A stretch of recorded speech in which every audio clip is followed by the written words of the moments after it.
Загаденоста на воздухот останува актуелно прашање, поради што како тема беше дел од дискусиите на последната седница на Советот на општина Кочани. Во рамки на програмата за заштита на животната средина за едната година предвидено е од општинскиот буџет да се издвојат 330.000 денари.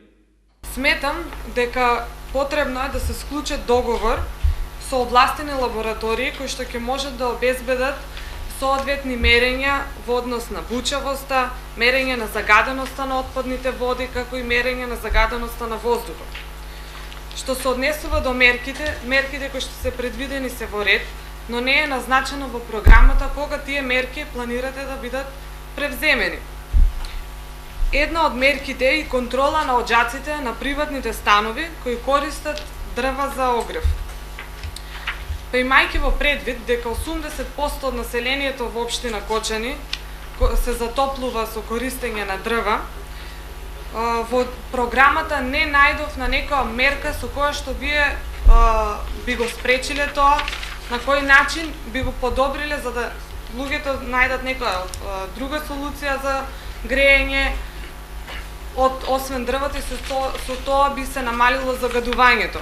Беше предложено како можност за намалување на загаденоста на воздухот да се изработи физибилити студија за изградба на централно грејење во градот со можност за искористување на геотермалната вода. Ваквиот документ би бил појдовна основа за аплицирање до европските и други меѓународни фондови за добивање помош за заштита на животната средина. Плановите и најавите за можна гасификација на Кочани пак, заедно со враќањето во игра на геотермалниот ресурс, според советниците е добра можност за избегнување на загадувањето на воздухот и околината воопшто. За да може поголем процент да се искористи од оваа енергија, треба да се направи нова инсталација со нови пософистицирани материјали за заштита на губењето на енергијата, за да можеме да користиме онака како што ни е дадена од природата, да можеме да користиме за загревање на домовите, а во прва линија загревање на јавните установи, бидејќи сега јавните установи како што знаеме се загреваат најмногу на нафта и на тврдо цврсто гориво, дали дрво, дали јаглен, кои материјали испуштаат најмногу PM10 честички кои се мерат, но и они уште пострашните PM2,5 честички кои директно влијаат на здравјето на популацијата. Како дополнување на програмата за заштита на животната средина, повторно беше потенцирана потребата од користење на природниот газ за да се намали загаденоста на воздухот. Се до едној момент, додека државата,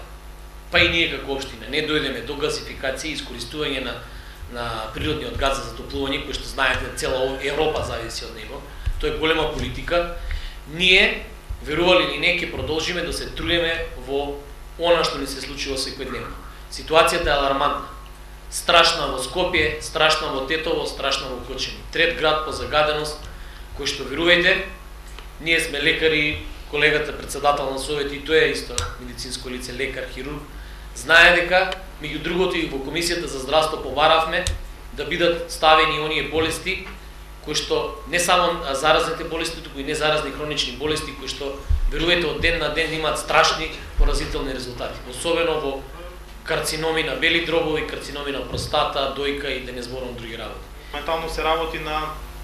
магистралниот пат Штип-Кочани, мислам дека вие сте упатени сите во тоа, и се разговара во истиот момент да почне да бидат имплементирани или да почнат и приклучоците за линиите за се со цел гасот побрзо да дојде по цевковод до нашата општина. Меѓутоа и на друга работа морам да спомнам дека и гасот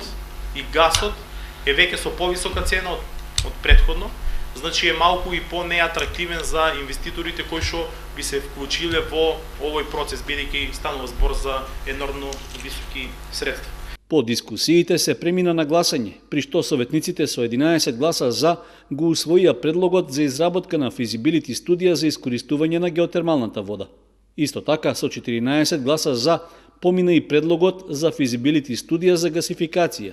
пошто програмата за заштита на животната средина за наредната година доби зелено светло и беше усвоена.